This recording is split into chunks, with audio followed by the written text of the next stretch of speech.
75% of all lifetime mental health conditions onset before age 24. Really? Yes, for kids who had been doing fine. Like you'll get parents of teenagers who are like, my kid was a perfectly happy, normal kid. But you get this sort of natural biological development happening. Their brains have not really learned how to regulate yet. We're going to dump them into middle school and high school and college applications. We're going to dump all the stress on them. We're going to give them social media that makes them sensitive about how they look. We're going to dump all the stress on them at exactly the time that their brain and body is least capable of dealing with it. The following is a conversation with Dr. Amy Mezulis. She's a professor and chair of psychology at Seattle Pacific University, a Harvard graduate, and one of the co-founders of Joon, the world's first online teletherapy clinic for young adults and teens. Many teens and young adults struggle with internal demons for various scientific or societal factors, and much of Amy's work, life, and career has been dedicated to end this. I would encourage any parent, teen, or young adult to give this a listen and learn as I did. If you're interested in learning more about online therapy with Joon, I'll put a link down in the description. You can schedule a complimentary consultation, and you'll also receive a discount on your first session. And for the record, I don't receive any referral fees on this. This is entirely up to you. My name is Michael McKelvey. This is the Better You podcast. To support this podcast, please subscribe. And now, here's my conversation with Dr. Amy Mezulis. Teenagers today are more depressed and anxious than perhaps ever before. Some people point to financial worries, academic stress, social media. Some people just say kids nowadays are snowflakes. What's causing this shift for teens? It's a great question. And I think it's probably three things, two of the ones you mentioned and a third variable. So the two things you mentioned are, hey, different stressors, right? Financial stressors and social media and more things that put stress in their face. And the other is, are they snowflakes? Like not handling it very well, melting easily. From a mental health perspective, any mental health outcome is this balance between stress that you experience and the resources or coping skills that you have to handle it, right? And so any of us, any single person, no matter how well high functioning you are, how many coping skills you have, if we put you under enough stress, you will start to crack. That is just true. So stress really goes up. Doesn't matter how many coping skills you have. You will at some point start to show signs of depression, anxiety. And there are people who have just very few coping skills. And so a little bit of stress, right, can really tip them over the edge. So in any individual person, that balance is a little bit different, right? But I will say with some confidence that for anybody showing signs of depression, anxiety, maladaptive responses to stress, what's happened is that for them, that balance between the stress they're experiencing and the coping resources that they have to handle it has gotten out of whack.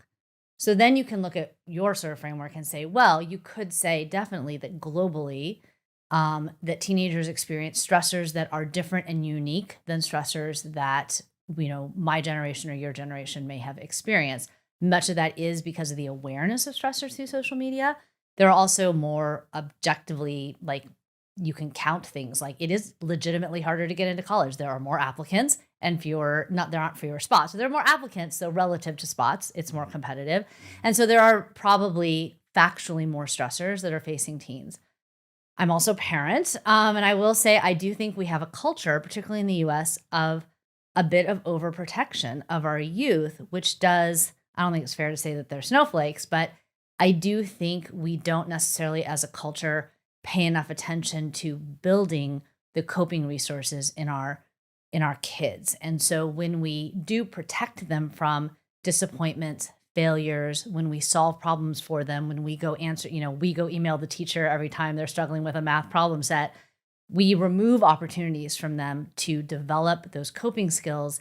And it doesn't cause a lot of problems when they're children or younger teens, but as the problems get bigger and their coping skills haven't sort of kept pace, then you get that disconnect. So those are the two things. Then the third one, which you didn't mention, which I'll say is, we have changes to our ability to recognize mental health in a way that is net good. We have less stigma and we have sort of better awareness of what mental health challenges look like, which can make it easier to identify and label problems that maybe 50 years ago we didn't put words to. And that doesn't necessarily mean they didn't exist 50 years ago as much as we just weren't labeling and calling them depression or anxiety. Yeah, I mean, in many ways, the world is safer than it's ever been. And simultaneously, there's more anxiety, depression. And so it's hard to believe that we fully understand, okay, well, what is it that is causing all of that? If we think purely from a historical stance, like Absolutely. there's not somebody waiting at the gate to hurt you, Correct. but I think the question that follows is, are times more challenging today, or are we just in a world we don't maybe fully understand when we make these criticisms of, hey, kids are just softer now? It's a both and. Kids are softer in the sense that they've had less, sort of clear stressors deal. We're not in the middle of World War II. We're not in the Great Depression, where there's life and death, situations being faced. To be fair, though, there are many youth who are experiencing actual meaningful traumatic stressors, right? We have a lot of youth living, undernourished. We have a lot of youth living in poverty. We have a lot of youth who have experienced, traumatic stress, rape, assault. We have a lot of youth experiencing, really significant discrimination because of their identities. And we know that rates of depression and anxiety are higher among populations who do disproportionately experience adverse events such as trauma, poverty, or discrimination, right? Mhm. So there continues to be a direct correlation between sort of the severity of stress that you're faced with and mental health. And yet we have this additional fact, which is that overall rates are really high, even for people for whom you can't easily point to and say, oh, yes, this awful or traumatic or meaningfully stressful thing happened to you. So why are you depressed or anxious? But there are a lot of things we can't see. I mean, the one thing that's cool about the human brain, it's why we're so amazing as a species, is that our brain can hold on to things just in our mind that don't have to exist in reality, right? So we can launch the exact same physical and emotional response to thinking about being attacked by a lion as we would do if a lion was Fascinating. actually there. That is right? fascinating. So if you put it there, you can say, wow, someone could actually just start imagining all the bad things that could happen to them, right? I don't have to actually, or my teenager doesn't actually have to have experienced an earthquake or a flood to be able to be anxious about it, because with news reports and social media and excellent TV coverage now that we didn't necessarily have as much access to in such a dramatic way 50 or 100 years ago, they can see all of those traumatic events, and their brain is capable of holding on to and imagining it happening to them, even if it hasn't happened. Can I ask a follow-up Sure, question on absolutely. that? Because I wonder if it can also be true the opposite way. We are in a lot of ways a prisoner of our own mind, and it's fascinating how we can think of these things and how that can physically affect us. Totally. And, I wonder, why we're maybe not seeing, and maybe we are and I just don't know it, but why we're not seeing like those moments of like gratefulness that would swing the opposite way. Like we're getting obviously more negative emotions, negative feelings that are, drawn up maybe in the mind. And I wonder if, there's a shortage on the other side of the equation of, hey, what is it I can be grateful for today? Well, for one thing, I have food. For another thing, Absolutely. I have family, right? Right. Um, is there a shortage of that today that you think, or? Well, I think we started this, and I think with, in the background is that I'm an adolescent and young adult sort of mental health expert, right? There is a developmental piece here that's important, which are teenagers are not the same cognitively and emotionally as children, and they're not the same cognitively or emotionally as adults like you or I. So it's pretty easy for you and I to be like, well, if you can imagine the lion attacking you, then also imagine all the things to be grateful for. Very true. But teenagers are, first of all, much less in control of their minds than you or I are, because they are still developing a lot of the executive function and emotion regulation skills that we come to take for granted. Like many adults have learned to acquire those. Hey, if I'm having a rough day or I'm struggling with my mood or my anxiety, I know to pull on these resources, right? I know I can intentionally top down say to myself, stop, think of something positive, think of something you're grateful for, think of what's going well in your life. teenagers are much less able to sort of activate those regulatory functions because they're still developing. And like biochemically, teenagers are really complicated, which is it's this incredible flourishing of stress hormones. So they're very highly reactive to negative stimuli, and their dopamine system develops later. Dopamine is our sort of more pleasure hormones and pleasure system. And so you get this period of time in which literally emotions are disconnected, right? You have a lot more sensitivity to stress and negative emotions, and you're much less sensitive to positive events and positive emotions at a time when stress is kind of off the charts, right? So it's a really storm. bad formula. 75% of all lifetime mental health conditions onset before age 24. Really? Yes, because the body, if for kids who had been doing fine, like you'll get parents of teenagers who are like, my kid was a perfectly happy, normal kid. But you get this sort of natural biological development happening. Their brains have not really learned how to regulate yet. We're going to dump them into middle school and high school and college applications. We're going to dump all the stress on them. We're going to give them social media that makes them sensitive about how they look. We're going to subject women to all of this sexual harassment and assault when they're going through puberty, right? We're going to dump all the stress on them at exactly the time that their brain and body is least capable of dealing with it. And so I sometimes think about teenagers like, you just gotta get them through. Like, you just gotta, I just sometimes want to put a little like bubble wrap around them and be like, it'll be okay. Your brain at 24 will be so much better than it is now and able to handle it. So there's a developmental thing there too, in terms of like, it really is honestly harder for a teenager to do that thing you said, to sort of find physically. And that's where I guess cognitively, I would say cognitively cognitively and biologically. Yeah. And when I say physically, I mean like it's not just their will. No, not at all. It's literally their brain doesn't fire that way. It's the science, Yes. backing that up. And I think that's a great point. And you did touch on social media. I know you've done some work. Yep. You have a few pieces published on social media. Yep. And most recently, you were looking at it during the COVID-19 pandemic, I believe. Yep. And I just have to wonder, like many, what role social media is playing in this epidemic? Yeah, it's a great question. The data on it is bimodal. I wouldn't even say the data is mixed. I would say that the data is really clear. The social media has really positive effects for mental health, adolescent mental health, and young adult mental health, but also has really negative effects. And both are true, and both are likely true simultaneously, which may be why it's hard for parents and teenagers and college students to come to a consensus about sort of their relationship with social media. So the parts that are negative that I think a lot of us think about, the social comparison aspects, right? This like well-filtered, carefully curated view of all of our peers. I look fantastic on Instagram. I look fantastic. I have the best friends. Like my kids are killing it. We are not posting the arguments at Christmas, and we're not posting, the pictures of ourselves, fighting. Yeah, exactly. Like no one is posting that. And even though we know that logically, it's still a lot of content in your face that when you're at a stage where you're still trying to figure out who am I, right? The entire developmental period of adolescence, young adulthood is around identity. Who am I? What am I good at? Where are the boundaries between me and other people? How do I relate to people? Am I well liked? What are my strengths? What are my weaknesses? You're asking yourself all these questions. And some of the input coming into you is all of these carefully curated, beautiful, well-functioning, happy, socially connected people, right? Who appear to have perfect skin and perfect hair and perfect bodies and perfect friendships.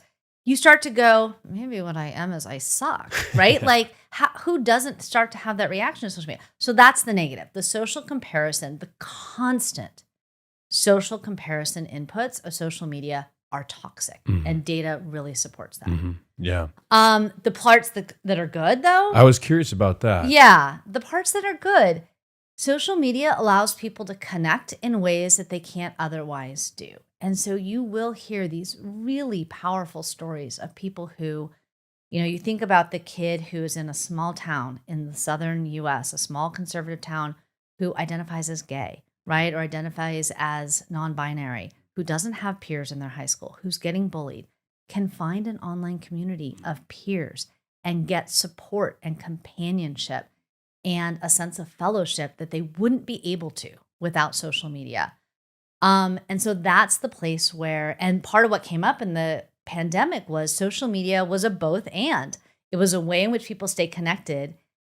And often, not always, often those connections are superficial, right? Like sending a quick snap or sending your be real to someone is not the same thing as sitting down and having a meaningful conversation. And so it's very easy to believe that your social media interactions have substance when they don't. And at heart, people often end up feeling more lonely than they did before they were pursuing those. But for some people who can use the mechanisms of social media, right, can use the Discord servers and can use the online chat groups to find those meaningful connections, they're opening up a world of connectedness that they don't actually have access to in their real lives. So that's why it's a both and it's hard to know the difference. And for many teens, both are happening at the same way. And so when us as adults are just like, give up your Instagram, like it's toxic, it's making you depressed, it's making you anxious, we're also asking them to give up the things that benefit them. Yeah. So it's a tough one. It's a tough one to solve. It's hard to imagine pulling a phone away from a teenager at this stage. Talk about isolation. Yeah. Like that's how then they don't know where are their friends, and they don't know, they're not part of the current conversations, and they're not part of the plans for the weekend. Yeah. And, we're all kind of walking around with these miniature black holes in our pocket, being these cell phones and these wonderful apps that are so colorful, and there's so much to them that they just have a way of pulling you in. The gravity just has a way of pulling you into where you lose track of time. Totally. You're not even thinking a lot of times. You're just functioning as you're on these apps. And I think it's very easy for parents to say, well, I don't think I'm going to have my kid on social media. And then it's like, okay, the kid goes to school and everybody else is on it. Yep. And they feel a sense of isolation, Yep. right? It's maybe more difficult to practice. But I guess the question I do have with it is social media, causing more harm than good? And that's the tough thing, because it is a tough thing. Anytime there's a complex question like this, right, it's because it's not straightforward. And to be honest, I find it a little bit of a red herring of a question, because I don't, like with all new technologies, we're not going to go back to a pre-social media time. I would rather frame the question as, what are the harms of social media and how can we mitigate them? How can we use social media more for good than evil? Be liked by others on Instagram rather than the like count. That's exactly. One small step where you're not just measuring every time you post a picture. Yes, there are ways in which we could, because I just think it's a false reality to imagine that we're just going to, like you said, like comparing. the 13-year-old who you're like, fine, we just won't give you a phone, or we won't let you have social media. It works for a little while, and then it starts to have meaningful social impact on them that creates its own stressor. But it's and kind risk of factor. The biggest social experiment we've ever run. Yes, and it happens very quickly. Part of the problem, and I think about this a lot as an academic, is part of the problem is that technology changes so much faster than we can do research on the effects of it.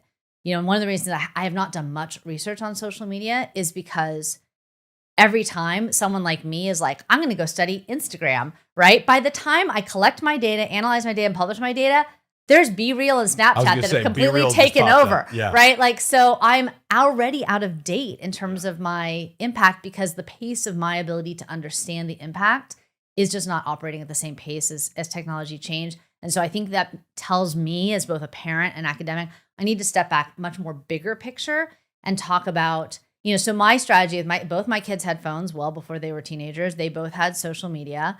We had a couple of strategies around managing it, but mostly what I focused on was, how could you be a smart participant in this arena? How can you be a smart consumer? Let's play around with filters. Well, look at that. Look at what happened to your face when you did that. What do you imagine is happening to all your friends who are doing this, right?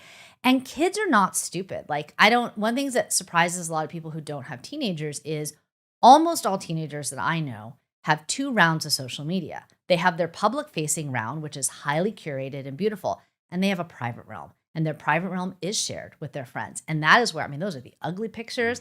That is the arguments with the parents. That is like all the dirt and yuck of their life does get shared on these private platforms. And those aren't public. And so a lot of people don't necessarily know that teenagers are solving this problem on their own also. right? They're also trying to figure out, how can I get past? I'm still participating in it, right? I'm still posting my own perfectly curated holiday pictures. Look at this fabulous Yeah. vacation I had with my parents.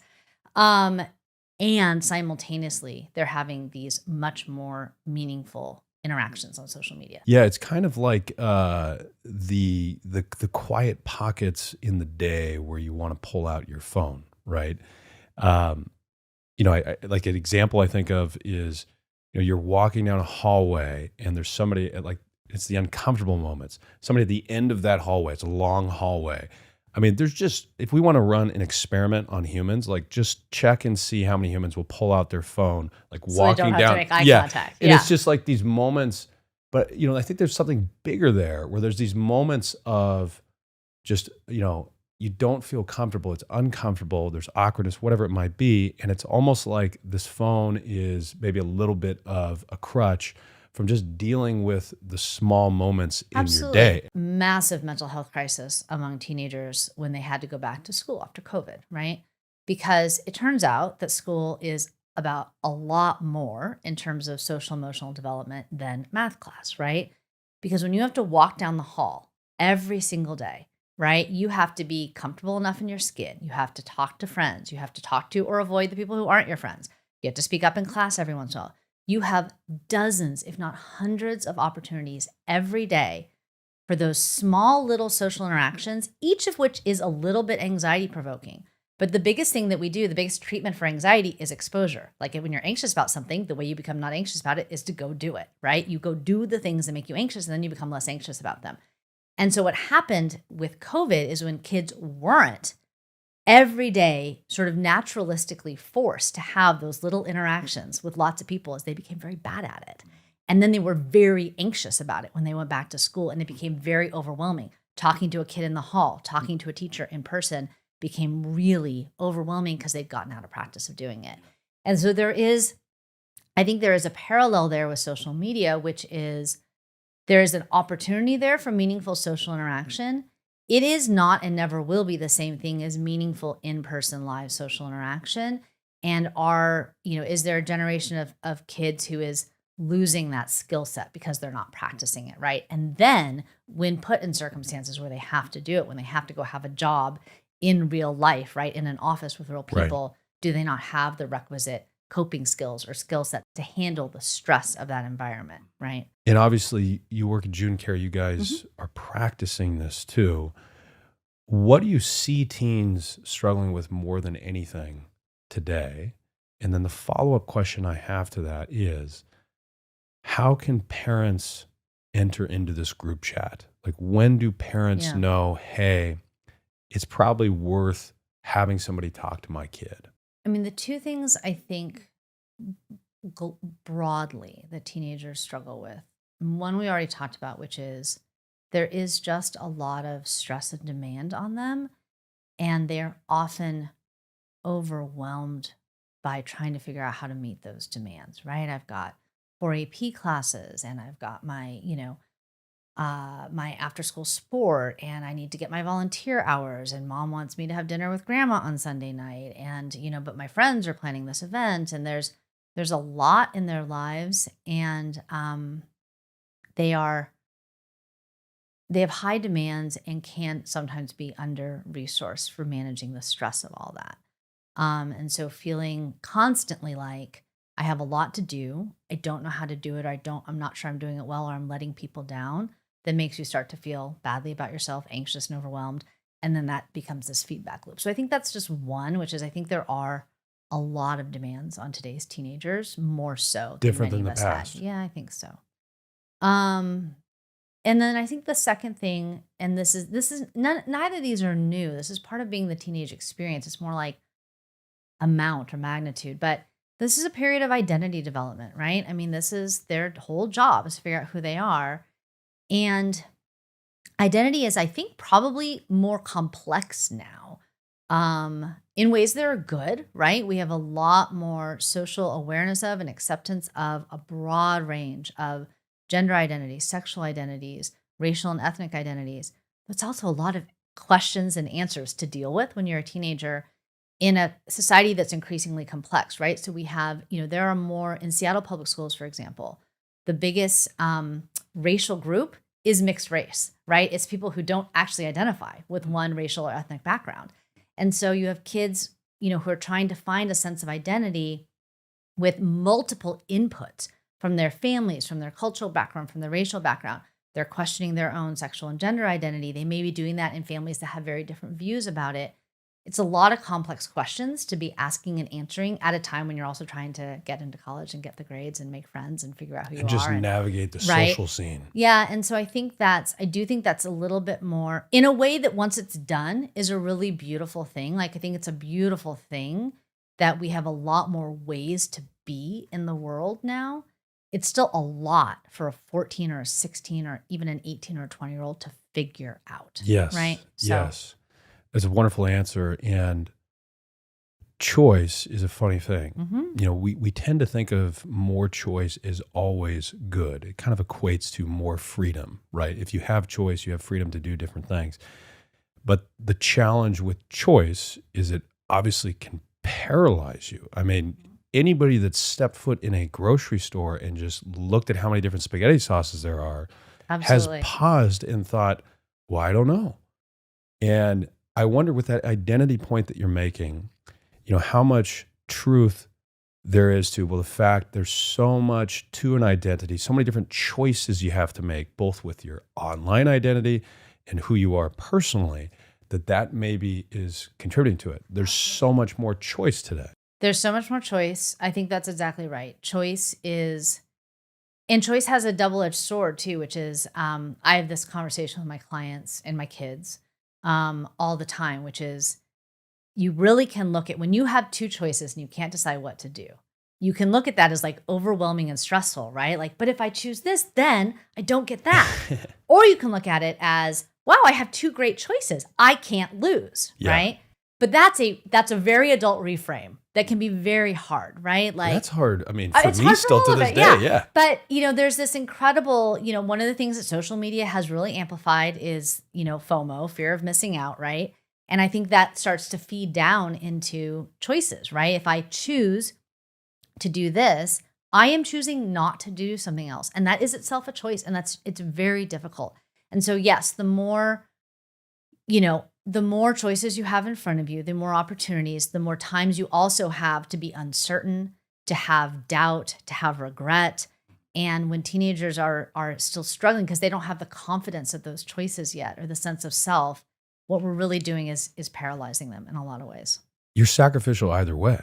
I mean, Totally. It feels like when you're in that moment of choice, there's always just one that is infinitely better than the other, and I'm not giving up anything. And then when you actually arrive, you realize, I'm sacrificial either way. Absolutely. If it's a career, if it's a college, you're invariably giving up something each and every time. And perhaps where we have the most choice is at that stage of our life. So that's a great point. Now, your work obviously as a professor at SPU, right? Okay. I had some time to read some of your pieces, which I found. I did actually find. Wow, I'm glad. Not that many people do that. I do at least read the beginning of the results. No, I enjoy looking into the data too, and seeing how these are formed. But I did have a chance to look at something that I found really interesting around gender disparity and depression. Okay. And how, when you look at, I'm just going to actually read this, in childhood, girls are no more depressed than boys, but more girls than boys are depressed by ages 13 to 15. However, in adulthood, twice as many women as men are depressed. And that's a pattern that holds in most nations. Are there really more, is there really twice as many women depressed as men, or is it that maybe as many men aren't speaking out about depression? What is it? What's the makeup of that? I mean, look, that's my whole career. You want a 5-minute answer on a podcast. I mean, I went to grad school to answer that question. Why are so many more of my female peers depressed than my male peers, right? And the data has been there for a long time. It's super nuanced. You can look at depression in terms of diagnoses. You can also look at depression in terms of symptoms. You also have to consider over time and space, right? So across countries, but also is there the same that data that those quotes come from was data collected for the most part in the 90s, some of it in the early 2000s. If you start to think about it, you're like, wow, that's more than 20 years old Yeah. now, right? Feels Things weird. do change over I time. think about myself that way. Well, but it's hard. You have to have very large federal grants to collect these big, representative samples and do it well. So it's hard to keep that data up to date. Right. So I would say, I think the data has shown that for years. What am I seeing more currently might be a good way of answering that. I think there's two ways to answer that. One, even if we went back 15 or 20 years, was that really true? I think that's what you're asking. Like, really, truly, were more females than males depressed? And I would say, yeah, actually, I think that data is true. There may be a piece of it that has to do with what we would call reporting bias, right? Females are more likely to tell us that they're depressed than males because it's more socially acceptable to. Absolutely, that More accounts, likely to right? ask for help, whether Yeah, it's financial yes, planning or but there are whatever. ways and studies to control for that, right? You can do random calls of community samples. You definitely don't go want to look for people who are seeking help because that's super Excuse it. very skewed. In all ways for all disorders and in all settings. But you can go do community samples and sort of look at like the real underlying data.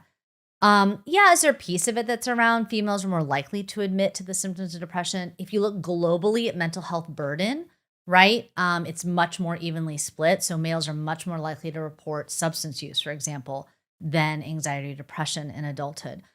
Males actually in childhood carry a greater mental health burden, more ADHD, more intellectual and learning disabilities. But for depression and then to a lesser extent anxiety, you do see this gender split. And so, of course, there's some, and I have some research, you probably saw it, on socialization of emotion and sort of socializing ways in which we both express and cope with emotions, such as sadness, that may in fact make females more vulnerable. But there are other things that are more, that remain disproportionately true, right? Women experience more sexual harassment. Women are 7 to 10 times more likely to be raped or sexually assaulted, and those rates are much higher than most of us would like to admit. Very strong risk factor for later depression and other related outcomes. So there are definitely ways in which women have meaningfully had more of the burden of depression and to a lesser extent anxiety disorders than males. So I think there's a both and there. Yes, is it perfectly a 2-to-1 ratio? Like, is that a little bit, maybe in some populations and in some settings, some of that could be accounted for by reporting bias or gender differences in emotion expression. But I don't think that would take it all away. And a lot of studies have attempted to control. Well, that's part of why the cross-cultural data is important, is because cultures do really vary in emotion expression. It is also interesting that there's a small pocket of research that in some cultures, interestingly, places like Eastern Europe and the former Soviet Union, where there were not education biases. Females had just as much educational achievement as males, and in male-dominated fields like math, engineering, and the hard sciences, you saw a little less depression, less of a gender difference. So there's something to be said for social norms around work and identity and achievement that may be disproportionately causing more depression in cultures like the US, where we don't have some of those norms. But that also, to the second part of the question, which was, is that still true? Data is emerging that gender gap is shrinking. It's shrinking, unfortunately, not in a great way, which is simply that males are just starting to catch up, right? It's not that less females are depressed. It's that females are as depressed as they have been, but more males are, so that gender difference may not be quite as big as it used to be. We, in the last several rounds of studies of college students at SPU, have not found a gender difference in depressive symptoms for the last 5 years or so. And that seems to be accounted for by the fact that male symptoms have just come up to really match, become more on par with females, which could be around changing social norms for men's ability to express mental health. Could be around changing social norms. Like, interestingly, 25 years ago, we did see educational attainment disproportionately underserving women. Now we see it the opposite. More women are in college, more women are getting advanced degrees than men. And so social norms may be changing in lots of ways too that impact it. Yeah, and I wonder if there's any, truth to, is there, differences just between the genders? Like, as far as like the physiology, the makeup, is it that, just physically, for whatever reason, we look into the science over time, we realize that, women are more prone to that just from their makeup, or is it men? And I'm not Yeah. going to claim to have Yeah. the No, I mean, answer. there have been a lot of attempts to, there's a couple truths we know about that particular question because that comes up a I lot. think that's a Also, real it's a question real that people question. No, have. no, no. It's been a real question for years. And so there have been amazing studies on it. I think the consistent two findings are it's not all hormones, which is what people used to be like, oh, it's the gender difference in depression in adolescence. So it's all the like, it's when girls go through puberty. There's almost zero correlation between hormone levels and depression symptoms directly. Now, are there multiple complex indirect paths, right? So the hormone system and the serotonin system are very tightly linked, but a lot more variance shows up with when females go through puberty, their physical appearance changes, and then they elicit a whole bunch of social norm things, body image expectations. They start becoming more sexually harassed and sexually assaulted when they go through puberty. So may not be maybe puberty, but has nothing to do with biological hormone levels. Um, and the other thing we know about depression is just that it's multifactorial, both across people, but even within person. It is very difficult within one human to even be able to say, I can tell you exactly why you are depressed. Even one person in front of you, there are multiple contributors to their depression. They have their own risk factors from their genetics, their lived experience, their stress coping resources, how they were socialized to express emotion. It's very complex, even for one person. We have not yet found a silver bullet for depression. I want to pivot a little bit here and talk about what it is that you do with Joon Care. One of my favorite topics. Yes, yes. And I'm just curious, because from my understanding, and there's always more to something that you find in conversations like this, but you guys do online therapy, Mhm. correct? Okay. So I guess maybe kind of help me understand, like, if, you're starting from square one, is it a parent reaching out and saying, hey, my kid, I feel like there might be a need here. How does the process Totally, great work? question. Yeah, so we provide online teletherapy for 13 to 24-year-olds. So if you think about that demographic, about 80% of our clients most of the time are 13 to 17. So they are minors, which means just logistically, honestly, their parents are often the ones who are connecting with services. They're almost always the ones paying for services, right? Once you get to 18 and above, and certainly 21 and above, you see much more of a mix. Sometimes it's a parent, but often it's the teenager or young adult reaching out themselves. But let's stick with the teenagers. And yes, for us, most often it is the parent reaching out um, who has noticed something, or their child has come to them and said, hey, I think I really need some help, right? Or something came up, parent found them cutting or found them vaping, or they went to they broke down in class. Teacher was like, they had a panic attack. And for some reason, it has become apparent to the parent that the child needs some support. And so most often it is the parent reaching out. We try as often as possible on those consultation calls to have the teenager there because we want to hear from the teen too. Like, what are you experiencing? And at the end of the day, the relationship is going to be between the teenager and the therapist because teens are a funny age. A lot of companies don't like to work with teenagers because, not just because teenagers are teenagers, but because like legally and ethically, they're messy. They can consent to their own mental health care, but they typically don't have the resources to pay for it, right? And so you've got this weird thing where like they have some rights to confidentiality and privacy, but mom and dad are footing the bill. And so finding that way in which and teenagers are not going to go talk to a therapist if they think the therapist is going to go tell everything to their parents. Part of what they want to talk about is how much they can't stand their Got a parents. little Their parents are triangle on their there. yeah. My parents are on my case. My parents expect too much at school. I want to quit soccer. My parents don't want to let me. This is what they want to talk about in therapy. And if they believe their therapist is just going to go talk to mom and dad, they're never going to trust the therapist. And so we've worked really hard at Joon to have a system in which we build trust with the parents to have some lines of communication, but we really maintain the privacy and confidentiality of that teenage client. So, but in terms of what would happen is, yeah, typically a parent would reach out and say, hey, I think my kid needs therapy. We have this process of setting up a free consultation. They'd hop on the phone. We hope to get the teenager on there too so that we can hear from them. We hear a little bit what's going on, what are the symptoms and what are the stressors and have they been in therapy before? And do you think they'd like a male or a female therapist or someone like warm and maternal or someone like hip and fun? Like who do you think they'd react to best or kid, who do you think you'd react to best? And then we look at who's available. We match them. That all happens on that first free consult call. And then they have what's called an intake appointment with that therapist. And that intake appointment is mostly the teenager and the therapist. Parent comes on for the first 5 minutes to understand consent and confidentiality and then leaves again. And the rest of the time is with the teenager and the therapist. At the end of that, we make a sort of treatment recommendation and it's a mutual decision. Does this feel like a good fit? And if so, we move forward with therapy.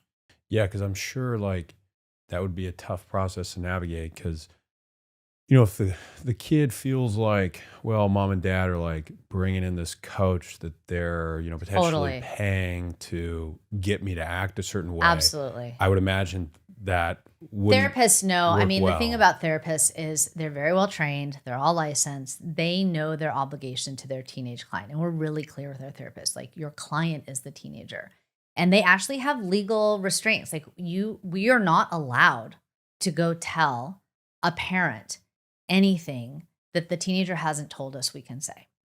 With the exception of immediate harm and risk, right? Like, I mean, if my teenage client tells me that they're going to go, jump off the Aurora Bridge tonight, obviously I go and tell the parents, and the teenager knows that. Like, if you tell me you're at risk or you're harming yourself or you're doing things that are really unsafe, then I will probably have to go talk to your parents about that. But up to that, you tell me that you are, you snuck out of class and you vaped. I'm not going to tell your parents that.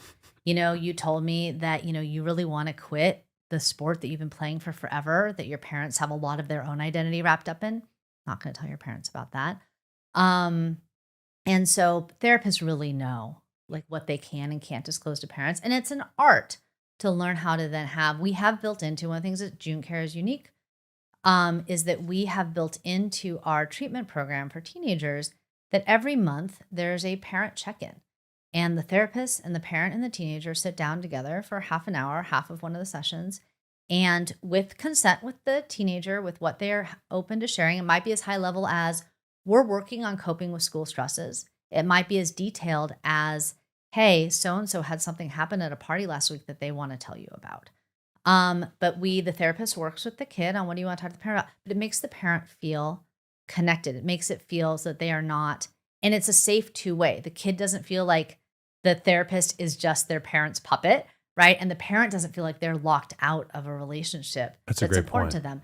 Because therapy is always going to be best if two things are true. The teenager feels safe and private with the therapist, feels like the therapist is on their side, and if parents are on board with the therapy. So good therapy for a teenager makes sure all that happens. And I think that intellectual vulnerability, that handoff of sorts for parents, probably challenging for It's them at times challenging. because it's like, there's a sense of ownership in making sure you're protecting your own and you're helping Absolutely. your own. And so I And you don't guess, want to be bad mouthed to some other adult, no, like, and we no, know there's a lot of conflict with teenagers. We also know that parents are the conduit to services because of just the logistics. They know how to go find someone. They know how to use their health care, their health insurance resources. They're the ones who are going to pay for it. They know how to call a company and figure it all out. Teenagers have a hard time getting all that done, right? I mean, they're still kids. But we also know we've done some research with an organization called Fiveable that works with high school students across the country. That there's a significant percentage of kids who want therapy who aren't getting it because their parents won't let them have it. So parents can also be the barrier to care for kids because of some of those reasons. They have a hard time letting go of that relationship, and not just financial reasons, but more like they don't believe in therapy. They don't believe it's helpful. They don't believe in the idea of therapy. They don't support their child getting therapy. And I wonder how much of that handoff exists, just generally speaking, like the fear of doing it more today. If that's more prevalent, for example, like letting your kid do anything. Like if there's a bigger fear today, whereas I remember talking to my dad and he's like, nobody had fences and Yeah. I just went and did whatever I wanted. Yeah, there's a bit of a protectionism